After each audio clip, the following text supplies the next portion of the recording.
Bonjour à tous, bienvenue sur une nouvelle vidéo.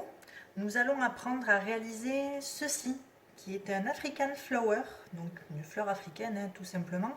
Donc ça sert à faire des petits porte-clés, vous pouvez réaliser des assemblages de plusieurs de ces fleurs pour faire des sacs à main, des coussins, des petits plaids, voire même des peluches en amigurumi, en assemblant plusieurs de ces motifs les uns aux autres, suivant le nombre de pétales en réalité de chacun de ces African Flowers.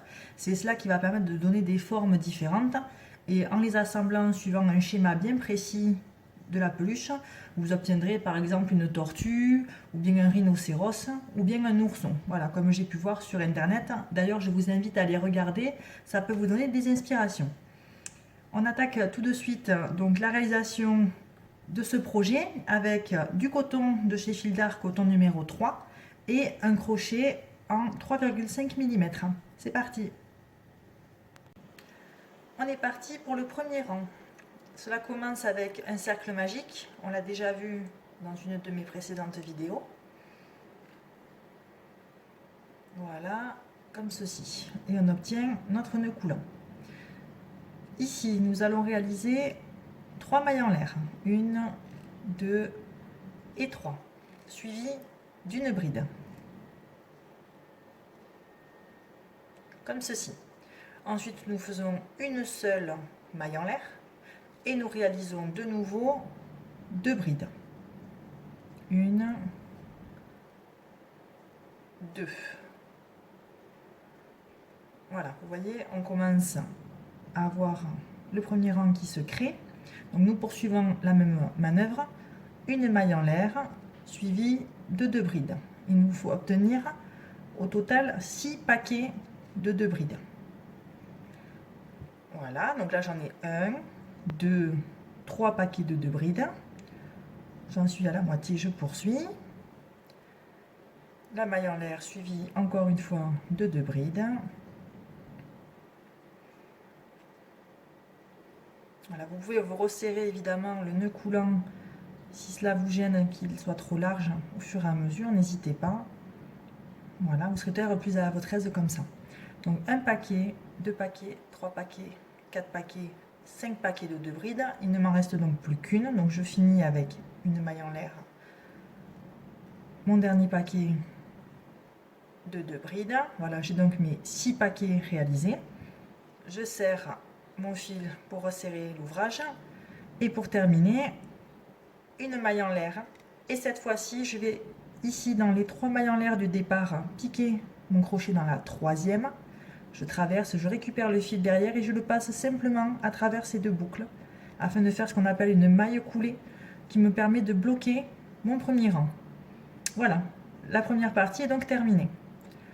Le deuxième rang, nous allons venir là, dans cet espace que vous voyez ici, qui est réalisé avec la maille en l'air du rang précédent. Pour ce faire, on va dans la première maille qui est ici, qui est donc la bride du rang précédent, passer notre crochet et faire une nouvelle maille coulée. Voilà, nous avons sauté donc la bride. Le point de départ se trouve ici. Il faut que j'aille là. Donc ça m'oblige à me mettre dans le trou, faire encore une maille coulée. Voilà, et donc mon point de départ que j'avais tout à l'heure ici, j'ai fait une maille coulée, 2 mailles coulées. Je me retrouve donc à l'endroit qui m'intéressait, dans l'espace créé par la maille en l'air du rang 1. Quand je suis là, je peux réaliser 3 mailles en l'air. 1, 2, 3. Et voilà le début de mon deuxième rang. Je poursuis avec une bride que je vais faire toujours dans le même espacement ici de la maille en l'air du rang précédent. Donc 3 mailles en l'air, une bride, comme ceci, une maille en l'air toute seule, et de nouveau dans le même espace, je fais encore 2 brides. Une et 2. Et voilà, je commence donc à créer ici le premier pétale de mon African Flower qui en comptera 6. Je poursuis en faisant de nouveau dans l'espace suivant qui est ici 2 brides. 1, 2, comme tout à l'heure. Je fais encore une seule maille en l'air et encore dans le même espace 2 brides, 1 et 2, et voilà, je commence à voir apparaître le deuxième pétale. Donc vous voyez, c'est des paquets composés de 2 brides, une maille en l'air, 2 brides, et cet ensemble là est piqué dans l'espace laissé par la maille en l'air du rang 1. Je vais poursuivre sur tout le pourtour afin de revenir me placer ici.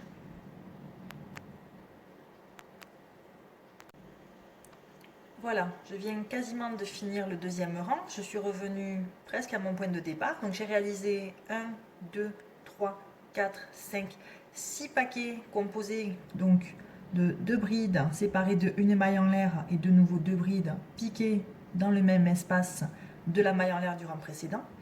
Afin de fermer mon deuxième rang, je vais faire la même chose que tout à l'heure, c'est-à-dire piquer dans la troisième maille en l'air de mon début de rang et glisser afin de réaliser une maille coulée.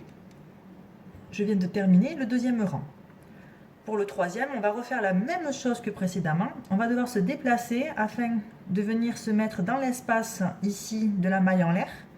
Donc pour ce faire, je vais de nouveau glisser sur mes brides avec des mailles coulées. Donc la première comme ceci. Et j'arrive dans l'espace, je fais de nouveau une bride coulée. Et je me retrouve enfin avec le départ dans cette zone-là qui est sur l'espace de la maille en l'air. À partir de là, j'attaque mon troisième rang avec 3 mailles en l'air. 1, 2, 3. Et je vais faire dans cet espace toujours 6 brides, ce qui m'en fera donc 7. Donc 1, 2, 3, 4, 5, 6, plus mes 3 mailles en l'air du départ, j'ai donc bien 7 brides réalisées dans cet espace de la maille en l'air laissée par le rang numéro 2. Je vais faire la même chose, 7 brides, dans l'espace suivant qui se trouve ici.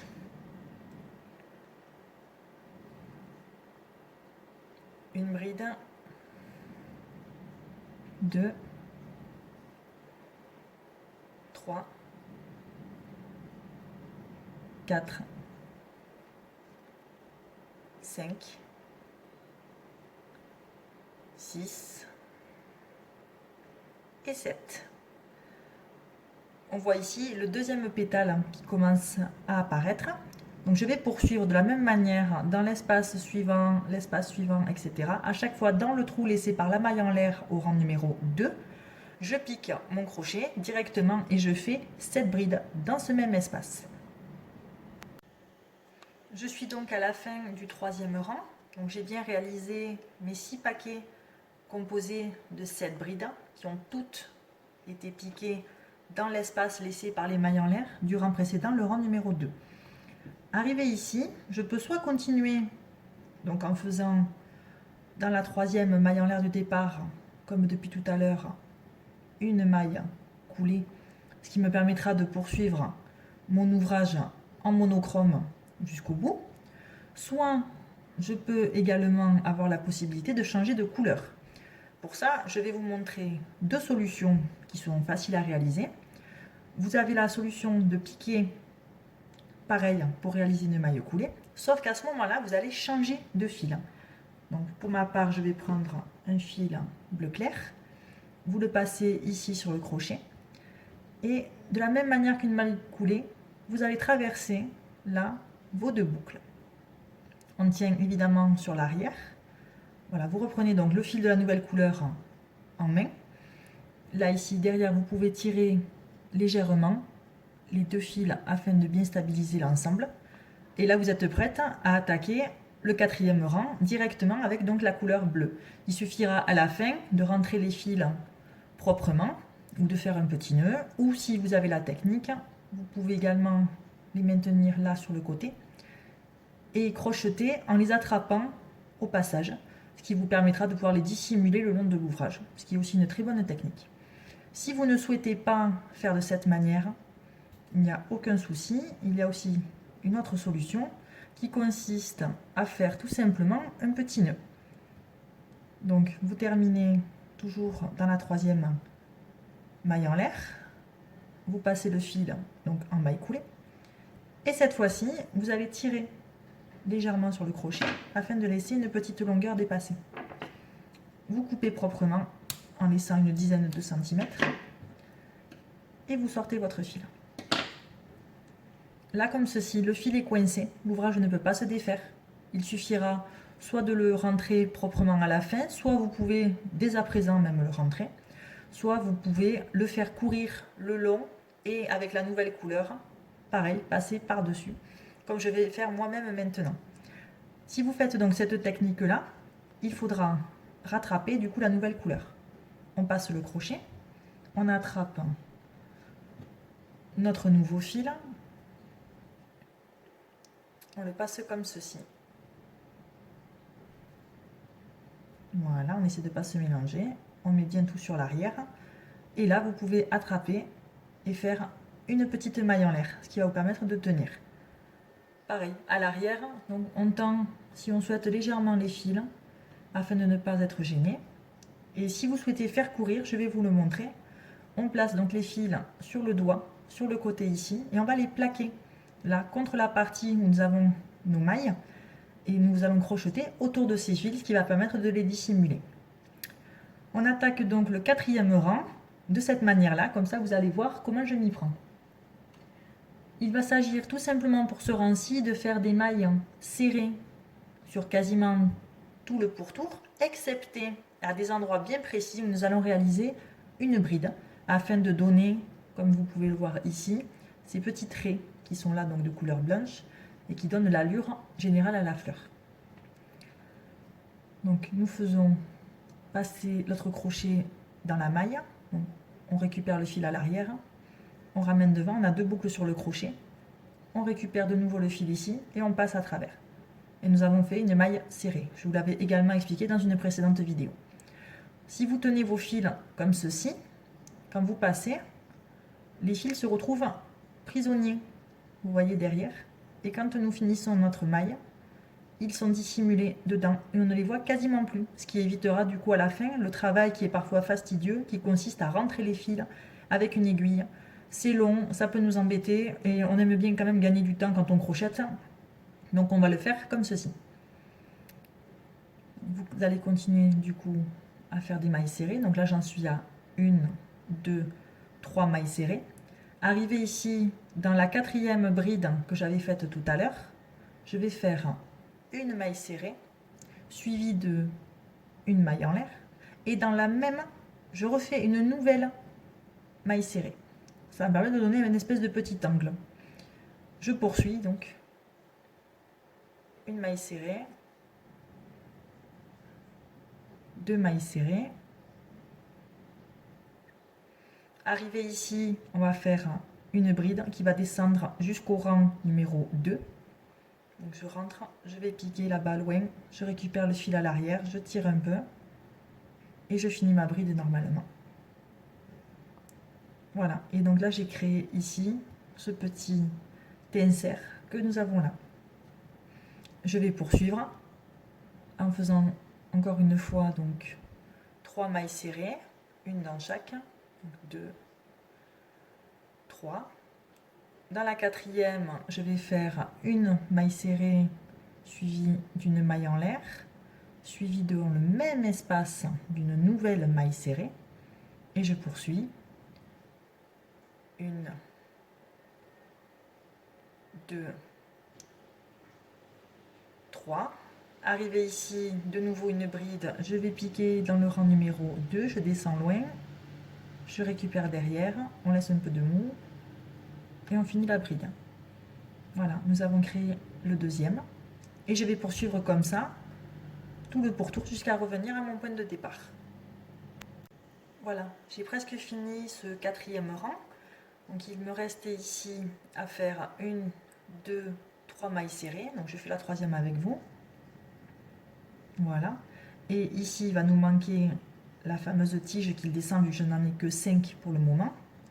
Donc en bride, la dernière, qui va nous permettre de clôturer ce rang. Voilà. Une fois que je suis là, je vais me récupérer ici la première maille serrée dans laquelle je vais faire une maille coulée. Et donc même chose que tout à l'heure, soit je ramène mon fil, je poursuis de la même couleur, soit je ramène mon fil et ensuite je le coupe et après je changerai de couleur en faisant un nœud, soit ce coup-ci je vais vous montrer comment je vais le faire. Je vais laisser comme ceci, je vais prendre ma nouvelle couleur et je vais la passer à travers. Voilà. Donc même chose, nous tenons toujours sur l'arrière comme il faut. On peut tirer un petit peu les fils qui sont là. Et voilà. Ensuite, je vais les faire passer sur le côté et je vais crocheter autour comme je viens de faire avec le bleu. Maintenant, j'ai crocheté tout autour et vous voyez bien que même à l'arrière, on ne voit pas. Il y a juste là un tout petit bout de fil qui m'est resté en trop que je couperai bien proprement à ras, mais tout le reste est dissimulé dans cette zone ici. Donc le dernier rang, le numéro 5, il va être quasiment comme le numéro 4, c'est-à-dire que nous allons avoir des mailles serrées qui vont le composer. On peut varier les plaisirs en faisant soit des mailles serrées simples, comme on a fait actuellement, soit alors on peut faire des mailles serrées uniquement avec le brin arrière, c'est-à-dire ici, vous voyez le petit V qui est composé par la maille. Le brin ici de devant, le plus proche de vous, c'est le brin avant. Donc par conséquent, celui qui est là est le brin arrière. Et ça peut donner un peu de relief à votre granny si vous le faites soit dans celui uniquement avant sur tout le tour, soit au contraire uniquement en piquant dans celui qui est à l'arrière. Ça permettra de donner un petit peu de profondeur, par exemple à votre granny. Donc je vous propose que pour celui-ci, nous le fassions en brin arrière, sachant que le granny qui est là, je l'ai réalisé tout à l'heure avec le brin avant sur le dernier rang. Vous verrez à la fin donc peut-être la différence qui pourra se constater entre les deux techniques. Donc même chose, on pique sur le brin uniquement arrière et on fait notre maille serrée tout à fait normalement. Voilà. La deuxième, pareil, uniquement le brin à l'arrière.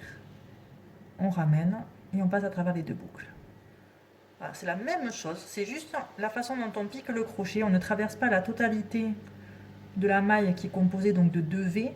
On pique uniquement sur le brin du fond. Voilà, et donc je vais continuer